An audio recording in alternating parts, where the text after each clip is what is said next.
Money. It's more than just notes and coins. It's a silent force shaping our lives and relationships. It can bring excitement, stress, or even guilt, quietly weaving into our closest bonds. Sometimes it's the unspoken elephant in the room, creating distance words can't bridge. That's the silent power of pounds and pence. Profound and often unseen, money arguments are a top reason for tension in relationships, not just over big sums, but the drip of small disagreements that erode trust. Friendships suffer too. Awkwardness, jealousy, and power dynamics can drive people apart. But by understanding these emotional costs, we can protect the connections that matter most. Inheritance should be a final gift, a token of love. But too often, it tears families apart. Grief mixes with questions of fairness, and old wounds resurface. What was once a united family can fracture, sometimes beyond repair, all because of what's left behind. Lending money to family feels natural, born out of care and connection, but the moment cash changes hands, the dynamic shifts. What starts as a lifeline can become an anchor, straining trust and warmth. Money rarely comes without strings, even in families. Sometimes the most loving act is to say no, or be clear from the start. Going into business with family can seem like a great idea. You trust each other, share values, and work toward a common goal. But when business decisions blur with family roles, conflict is almost inevitable. The dream of building something together can quickly turn into resentment and division. Sometimes keeping business and family separate is best. Money's impact on families isn't always loud or dramatic. It's often the quiet, unspoken expectations that weigh the most. Take Maria, who covers her mum's care costs while her brother, earning more, stays uninvolved. The burden isn't just financial, it's emotional, and the silence breeds resentment. These imbalances are common, shaped by culture or old family roles, and rarely discussed openly. The responsible sibling often shoulders more, risking burnout and feeling unappreciated. Meanwhile, some parents keep supporting adult children, sometimes stalling their independence and sparking sibling jealousy. The real issue? No one talks about it. The silence creates hidden rifts that can last for years.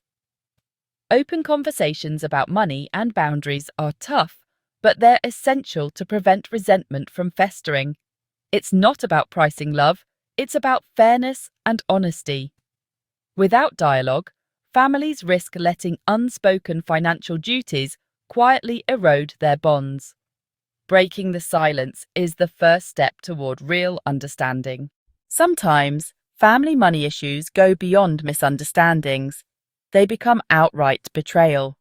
Imagine Grandma Elsie, who trusted her son Tom with her finances, only to discover he'd siphoned off her savings for himself.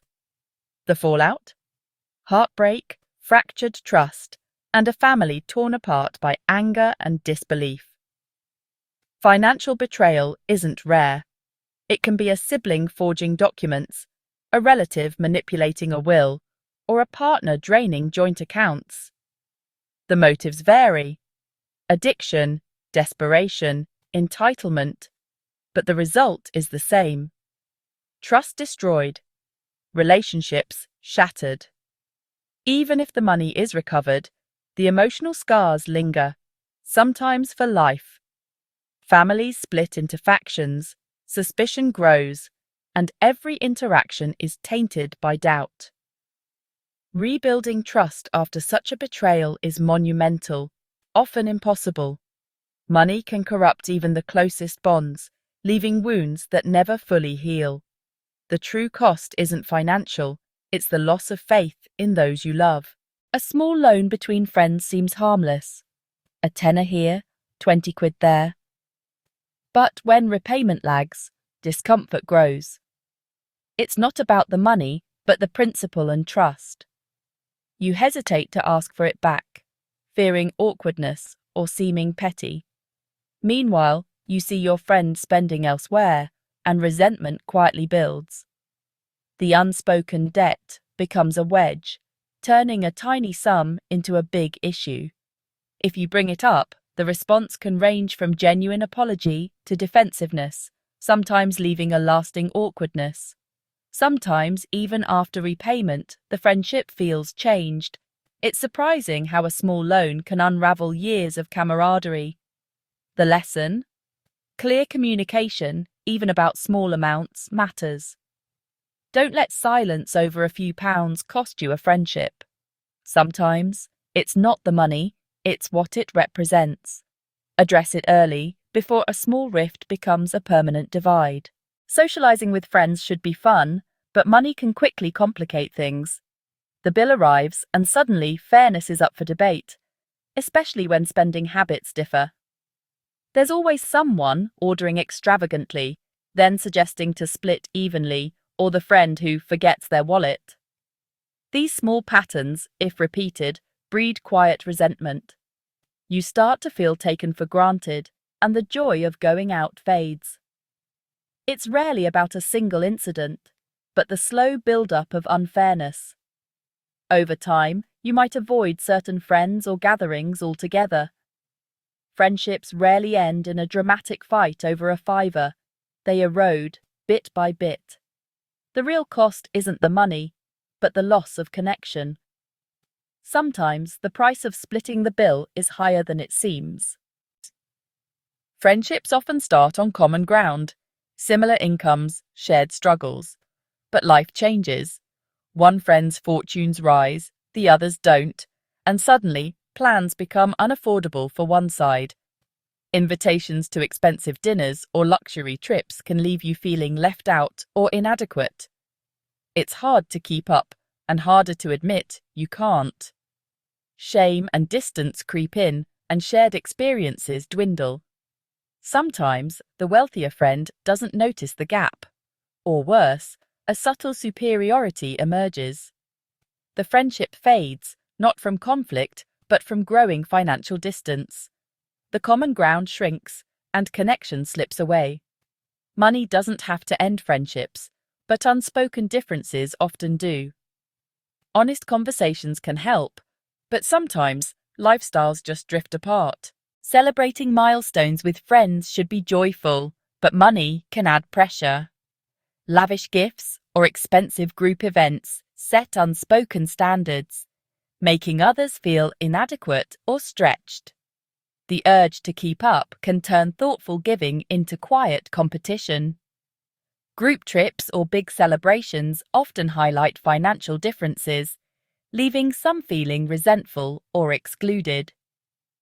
What should bond friends can become a source of stress and comparison.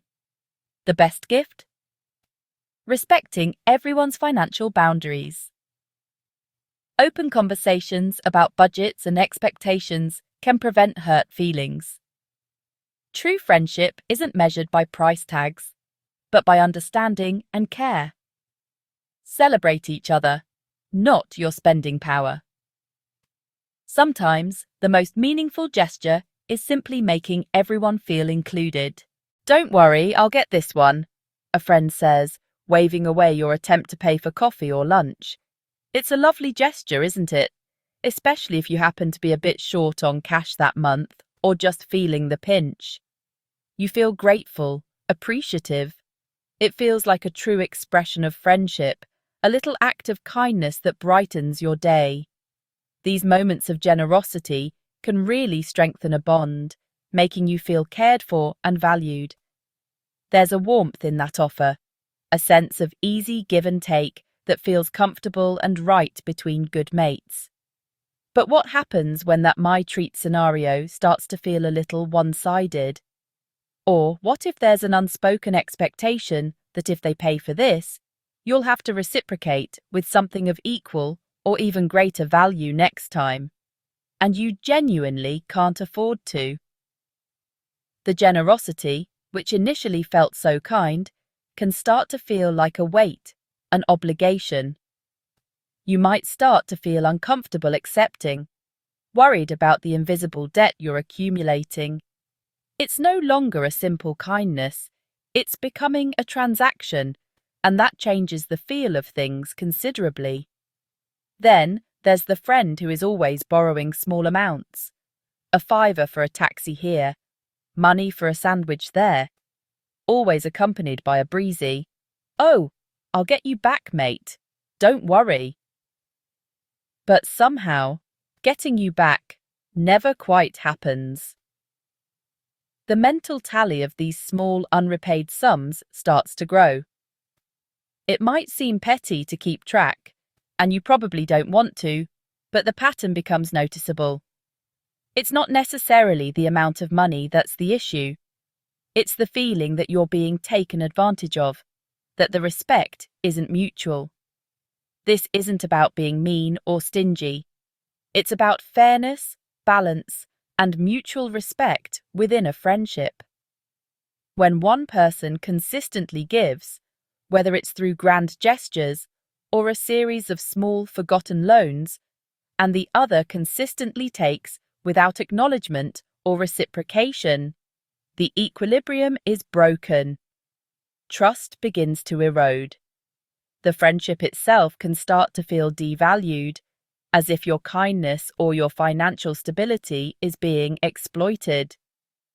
These unspoken debts, these subtle imbalances, can slowly but surely create fractures that are hard to mend, proving that even well-intentioned generosity needs boundaries to thrive.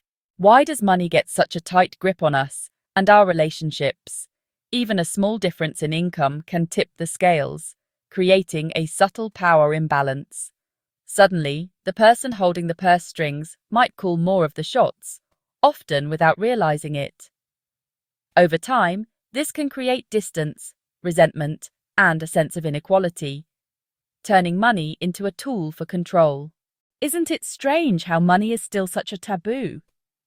We'll talk about almost anything, health, relationships, but ask about someone's salary or debt, and the shutters come down. This silence breeds shame and misunderstanding, making honest conversations about money almost impossible. If we could separate our self-worth from our net worth, maybe we could finally break the money taboo and connect more honestly. Money is more than numbers. It's a measure of trust. Lending a friend cash, splitting a bill, or sharing a mortgage all rely on faith in each other. When that trust is broken, the pain runs deep, because money is tied to our security and future. In the end, money matters are about honesty, reliability, and believing you can count on those you love. When people argue about money, it's easy to assume it's about greed or a lack of generosity, but often it's fear. Fear of not having enough, of losing what we have, or of the future's uncertainty.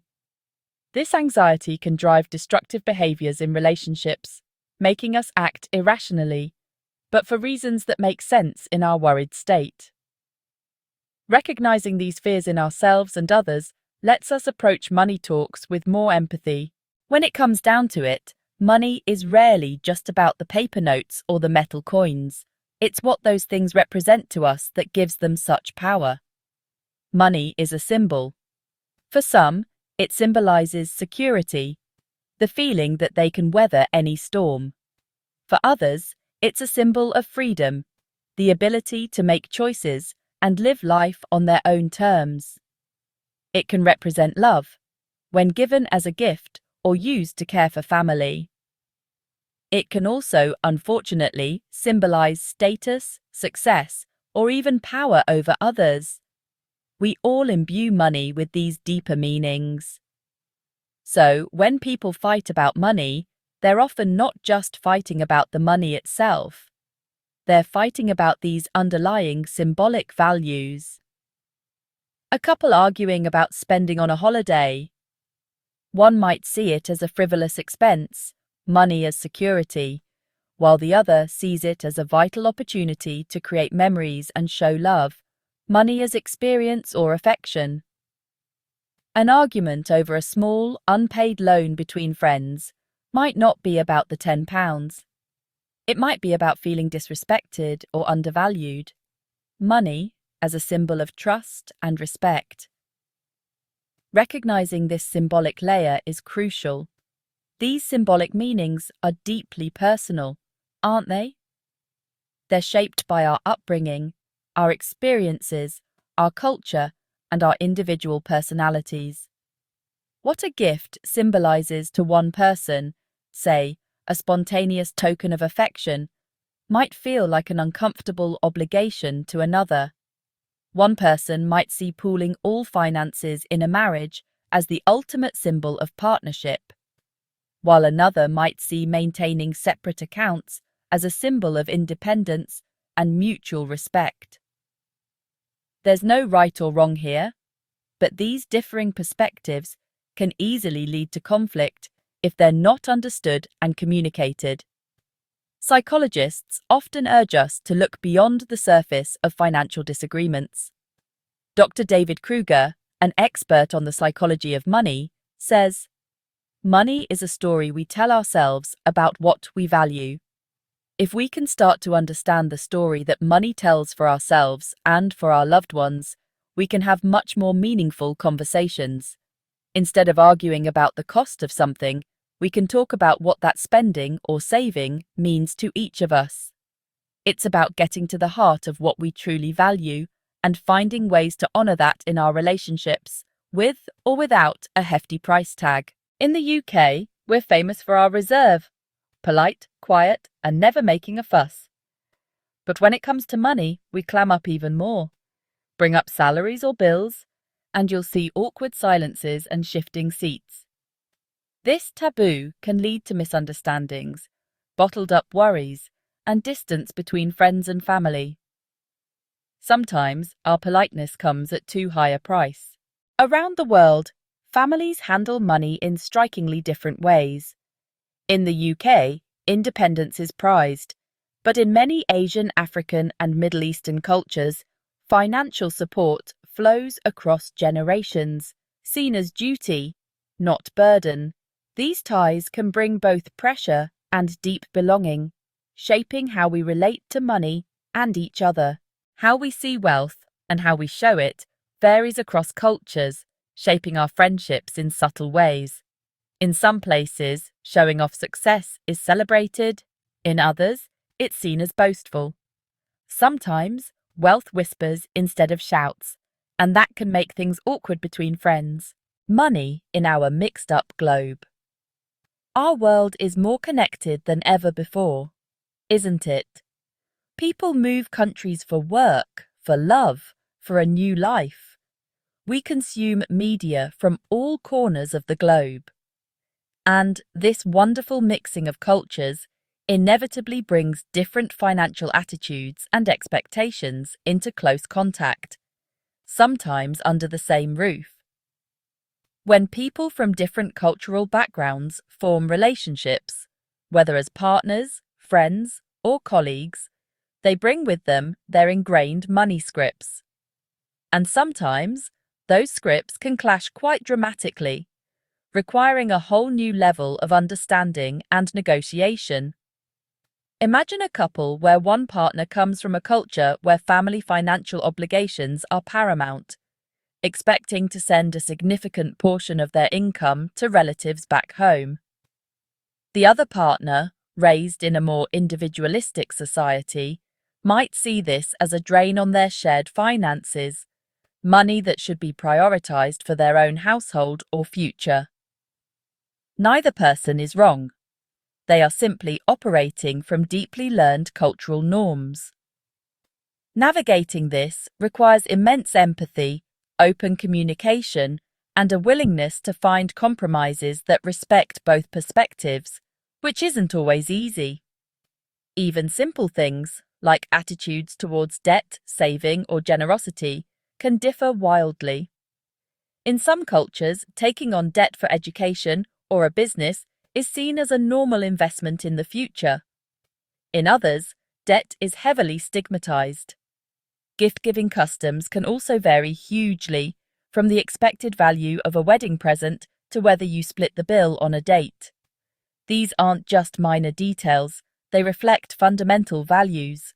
When these unstated rules collide, It can lead to confusion, hurt feelings, and assumptions of rudeness or stinginess, when it's often just a case of cultural crosswires. But this cultural blending isn't just a source of potential conflict. It can also be incredibly enriching. It forces us to examine our own assumptions about money, assumptions we might never have questioned before. It can teach us new ways of thinking about generosity, responsibility, and what it truly means to support one another. As societies become more multicultural, particularly here in the UK, we are all learning to navigate these diverse financial landscapes. The key, as always, is to approach these differences with curiosity rather than judgment, and to keep talking, even when it's uncomfortable. It's about creating new shared rules that work for our increasingly mixed-up, wonderful world. Money can easily drive wedges between us, but we're not helpless. The first step to financial harmony?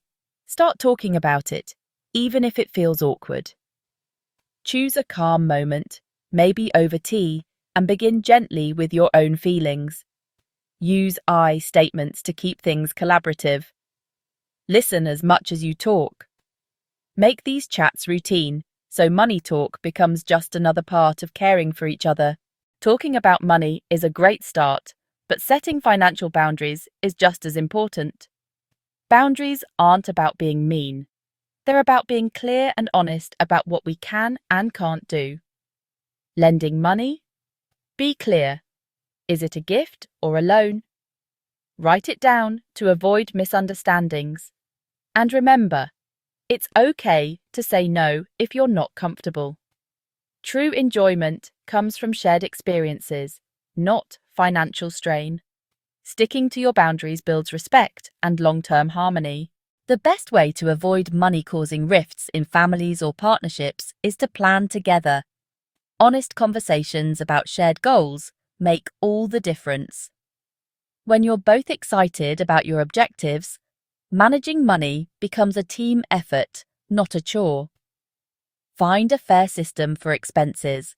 Sometimes that means contributing based on income, not splitting everything 50-50, and always value non-financial contributions like childcare or supporting each other's careers.